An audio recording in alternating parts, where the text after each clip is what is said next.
Hi, how's everyone doing? This is Amy Hamilton, author of The Project Manager Life as a Project and The Consummate Communicator. So excited.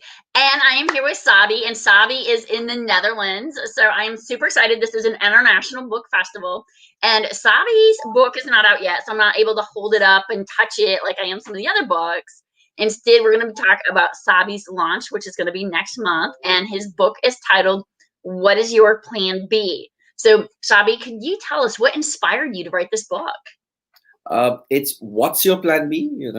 Not what is. Just to be Okay. sure. To be grammatically incorrect.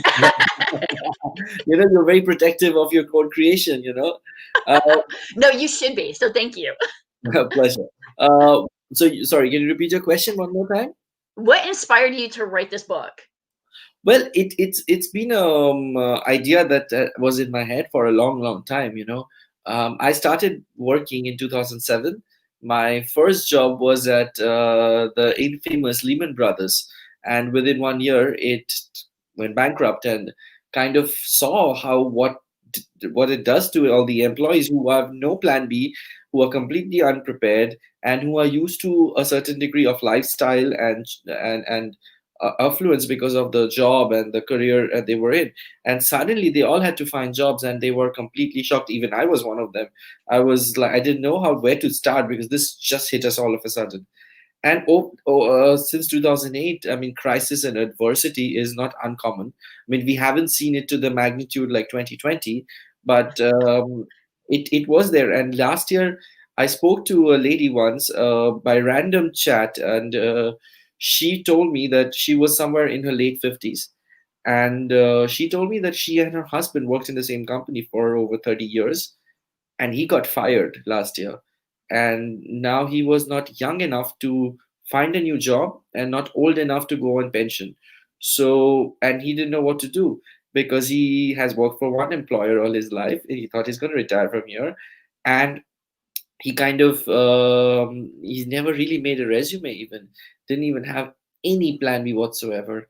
So I was really touched, and she went on further to say, explain the negativity, the stress, the the financial difficulties that one goes through when you are with such a situation.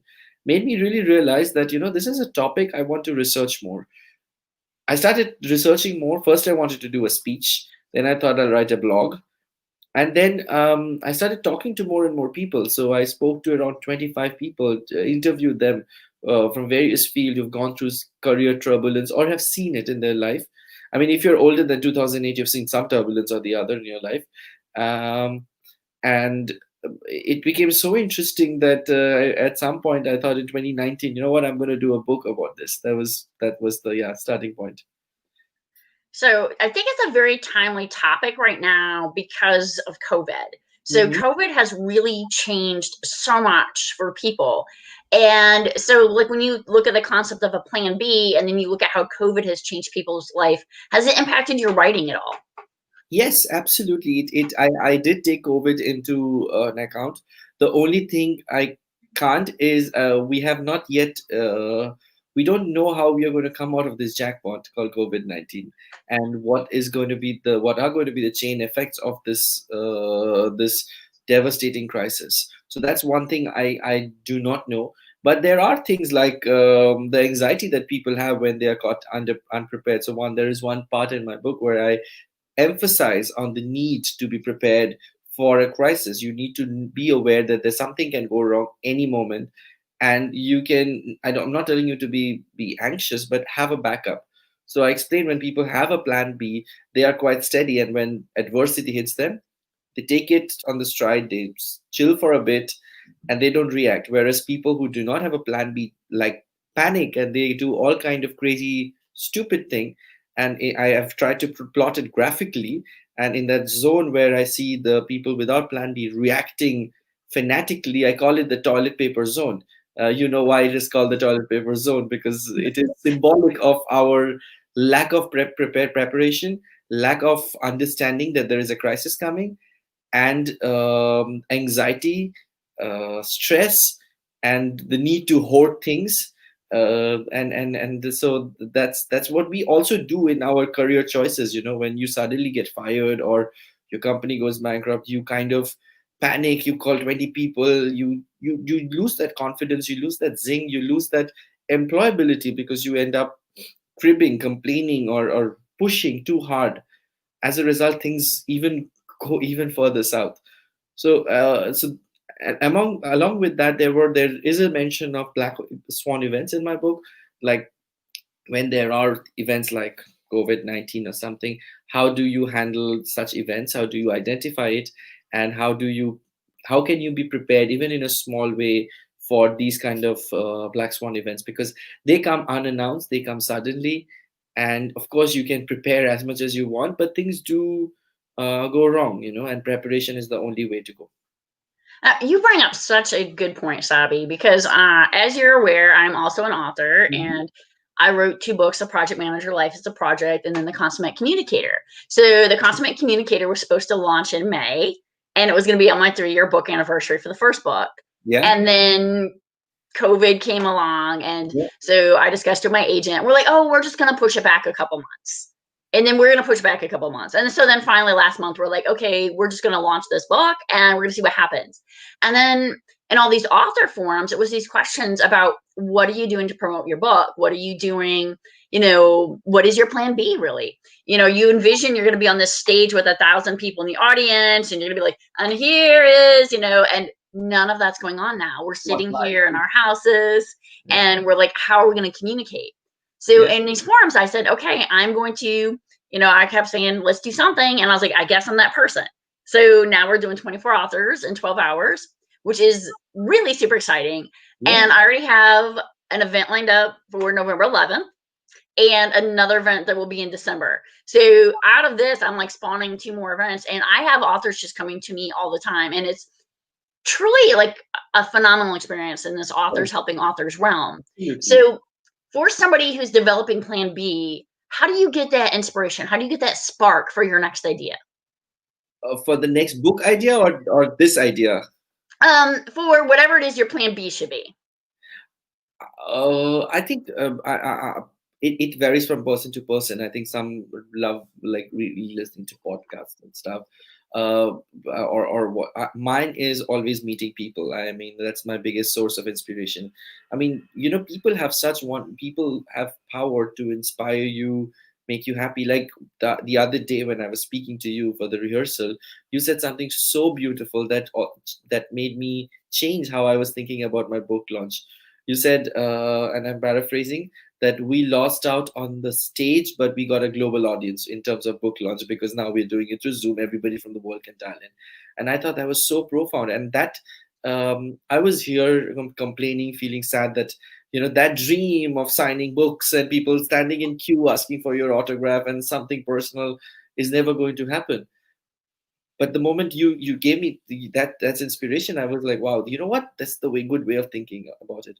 My plan B's generally always come from people. I mean, good ideas, good inspiration, alternate ideas, new way of looking at things, because sometimes when we are very busy with our day-to-day work, what should we wear, what should we eat, how should we go, who should we meet, we become very myopic, and we sometimes lose clarity on many other things that are equally important.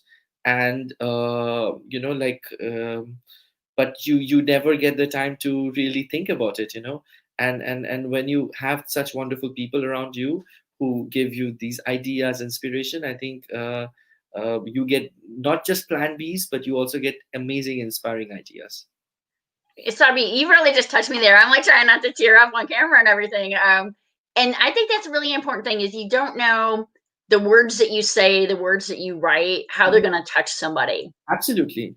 And just super profound there. And Well, it's really you are great the because as one, I'm just repeating your own words. because I think this has really opened up an opportunity to look at things as a global platform and how we're all interconnected. So the really amazing thing about this event too is a tragedy, which is one of my speakers this afternoon at 12:30. His aunt passed away, and so he's actually going to be in another event. And he super great guy. let me know as early as possible. But then I was in a challenge spot of like, what do I do? I have this opening. And what's really neat is this person through one of my book forums that I'm acquainted with, he's in Australia. And so he said, I really, really want to do this. This is super, super exciting. Wow. And so now I have this Australian guy who's going to be on at 3:30 in the morning his time because he wants so much to like try to get a chance into the American audience, which is something that he wouldn't have a chance with otherwise. And he's, doing his local book launch just the way we've done things traditionally. And so I think that it's an interesting concept, this Plan B, of how do you look at things from a completely different perspective? Like you said, you're not on the stage, but now you have a global stage. And how would you address that? And so there is often some prejudice with the word plan B, that it is really like having a fallback option. When you have a plan B, you're not really focused on getting, achieving your goal.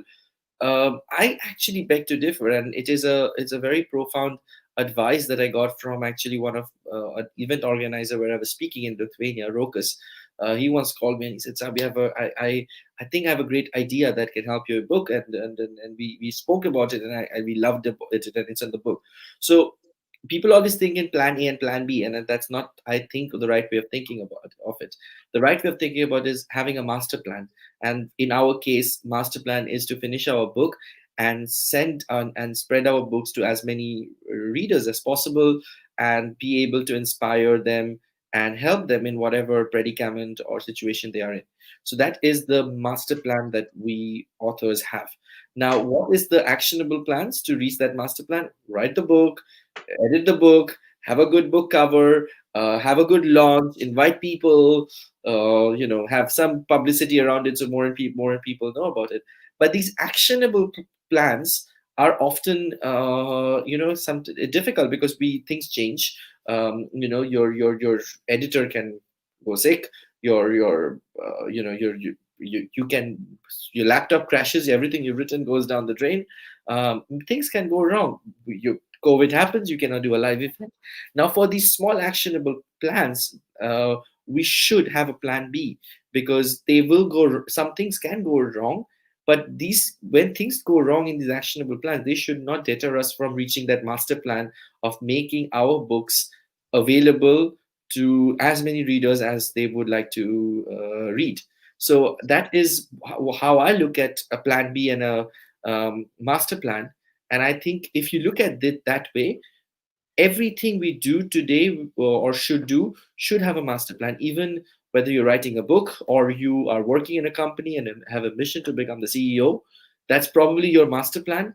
But if you are getting stuck in your own department where there is no growth, you need to change jobs to another department, because that is a plan B to reach that master plan of yours to become the CEO of the company.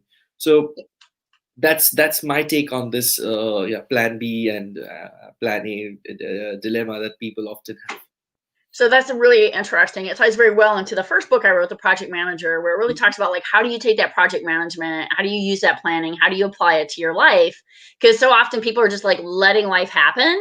And if we just do that little bit of planning, it can make a difference. We got a comment from one of our viewers that says, even if plan B fails, there's plan C.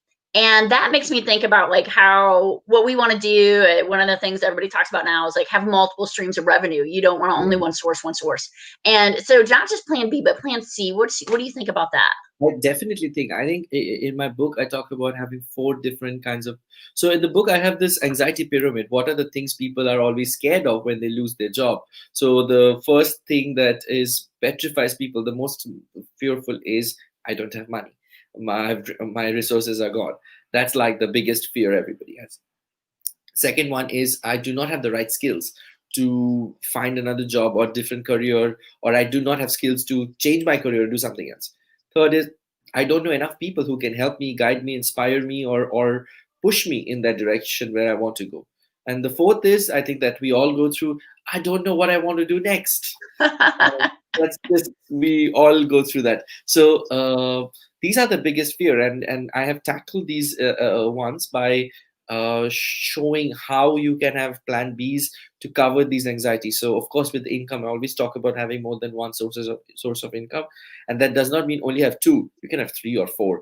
Of course, it is a combination of. I do mention that there is nothing called passive income because you need to have some degree of involvement with that income. You cannot give your money to someone and sleep and expect it to grow. It doesn't work today. Trust me, I'm a banker. This is, I can tell you that. Trust You me, I'm a banker. I'm just going to write that one down.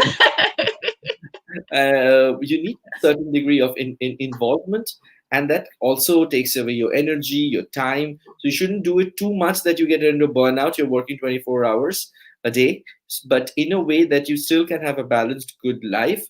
But the fears and the say the Achilles heels that you have, if you are someone who spends a lot of money, then yeah, having more than one stream of income is the plan B that suits you. If you're the one who doesn't feel that your heart is in the right job that you're doing right now, then maybe look at other career options, what others are doing, and think of becoming more versatile in your career. If you find yourself as an introvert, or I won't say introverts are bad at networking, that's a myth, but if you find yourself uncomfortable to ask for help when you're in crisis, or it's not in your comfort zone, then I would say push yourself to in good times to create that network, help people so that they owe you one when you need something. No, that's all really good advice. So I'll be part of this event. People love free things. That's pretty exciting. So all day today, both of my books are available for Kindle download, absolutely free. So if anybody goes to Amazon.com, you can look at my book, The Project Manager: Life is a Project, or The Consummate Communicator. You can download these books. Sabi and I had some discussion. Sorry, that's my dog. Sugar, come here, buddy. Come here. But Sabi and I had some really interesting discussions on what should he do as a giveaway because he doesn't want to spend more money mailing books than he has books. Let me grab this guy. Sabi, you gotta fill in the airspace now, so keep talking. So I can take this time to tell about how I first met Amy. I mean, it was a long time back. This is more interesting. I think the viewers will love it. We met in Madrid conference in Spain, and that conference was renowned because the party was legendary. There was a lots of drinks, and we were in the same table, and I think there was like 50 tables all quietly having the dinner, and there was our table which was crazy and like with joking, laughing, shouting, and drinking. I think we were at the one end of the ballroom, and everybody remembers us because we were the loudest. We still have a picture of everybody in the table. It was quite a I memorable. don't think we're the loudest. I think we're the most fun. And Yeah, I fun. think that we capture that moment. And the nice thing is you sit with strangers at a dinner and then 10 years later you're like on a broadcast with them. And it really Exactly. creates bonds that you don't expect. And Sabi has also Exactly. helped me on some projects for my dissertation and school and things. So it's just been really, really phenomenal. But Sabi, what are you going to be doing for your giveaways today? So my book is not yet ready. As I said, it will be available in November. But I do love if someone is interested, we'd love to schedule a 30 minutes call and help them structure their plan B, and help them in whatever struggles they're having in their career or any adversity. And we'd love to have a dialogue. I mean, I'm open to that if that's something people would be interested in. Okay, great. And I have placed your link into the chat so people can check it out. And so, Sabi, you are a professional speaker. You go around speaking. So, since you're not able to speak right now, are there other ways that people can get your services? Yeah, I mean, we always have Zoom. I mean, the world has come much closer. Like you said, we can talk to people from Australia, America, everywhere in the world through Zoom. And like, if you are calling me, please have your video on because it's nice to see the face to the person I'm talking to. Of course, there's nothing like in person. I think being a public speaker, we know the relevance of the five senses. You can't touch, you cannot smell, you cannot. Well, we didn't really taste while talking, but smell and touch, you can't. I mean, that's those essence I definitely miss. But we have Zoom, and I have. I mean, yesterday I was on at an event. I was speaking on business transformation uh, via Zoom, and so yeah. No, I think that's really phenomenal. And one of the things I have really found different in COVID that's kind of changed my perspective on things as well is the ability to just kind of reach out and you realize that things that were separating you, that, you know, you and I might have not talked for years, has Yeah. kind of changed. And instead of saying, oh, well, next time they're in town, like you could just set up a call and chat with them, which I think kind of relates back to your plan B is, instead of relying on that kind of first mode, which is the in person, you know, how do you adjust your communications to this new environment? Absolutely, absolutely. Tell me something. Your book was already finished before the COVID, or during the COVID also you had to do a lot of work for the book? Most of it was done, so it was in final editing. So when COVID kind of came around, mid March in America, I think we were a couple weeks behind you. Then when that happened, we said, okay, this is really changed things. I had already had the book launch set for May 5th, which was 3 years from the first book. And then it was like, oh, well, we'll just push it back a month. And then it was like, oh, we'll push it back to like 4th of July. And then it was like, okay, like eventually this thing has to go out the door. And you know, you envision the big stage, you envision the book signings, you envision going on tour in physical space. And now we don't have that. So it's really kind of a different experience, I think, It's to also it's also interesting to see how fast we can adapt.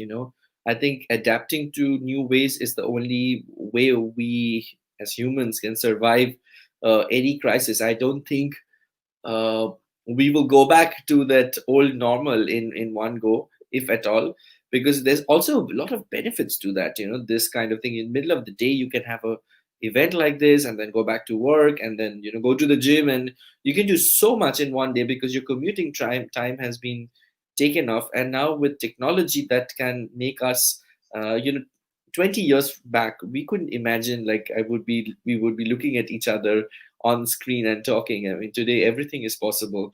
So I think it's amazing how we can adapt. And I think that's really important. And so, as you look at your plan B, besides looking at it from a job perspective, do you look at any other aspects of where else you should have a plan B? um, well, this book is dedicated to professional or career wise, because the thing is, I think, of course, in personal life, I think there should be somewhere plan B. I'm not talking about relationships, I guess.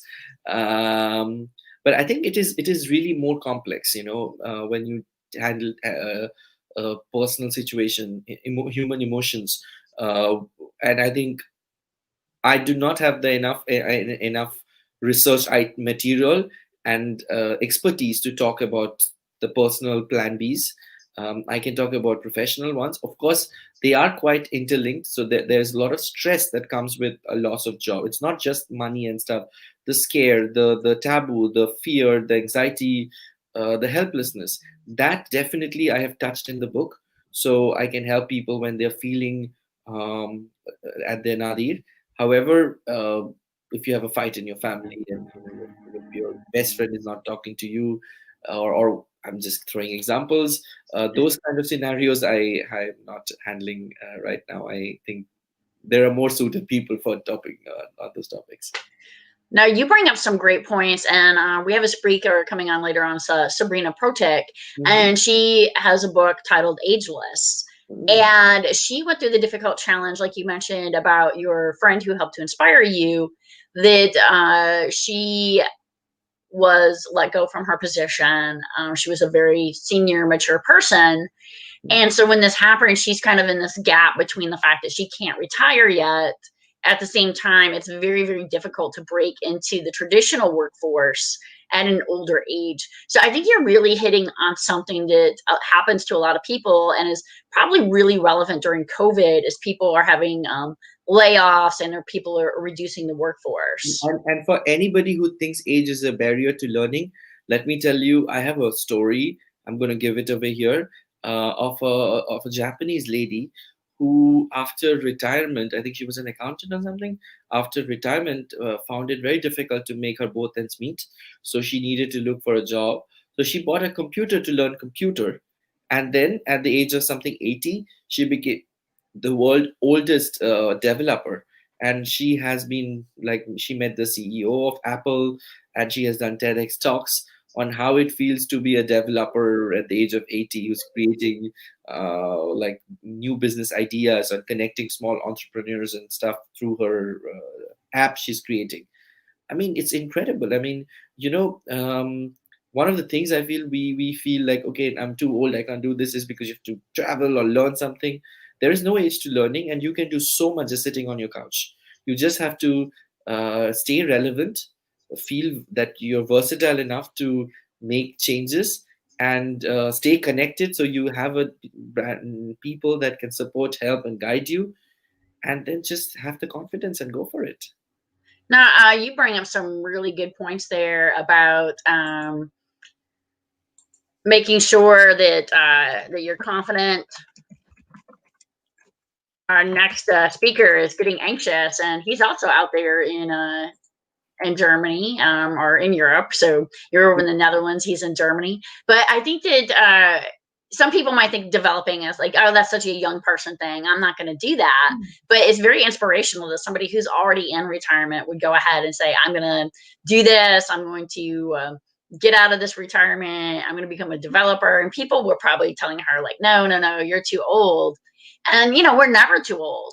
Nobody is too old, and nobody is too young to learn something, and nobody is too old to learn something either. We are living in times which is constantly evolving, and if you have skills and you have the capacity to learn, and you can do that, you can always shine. And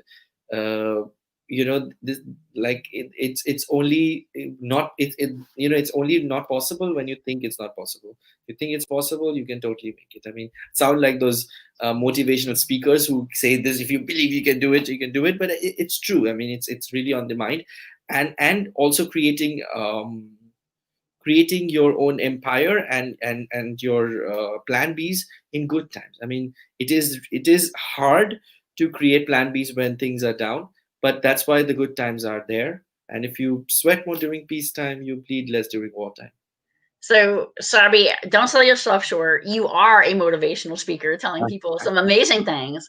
And I'm super excited that you've been here today.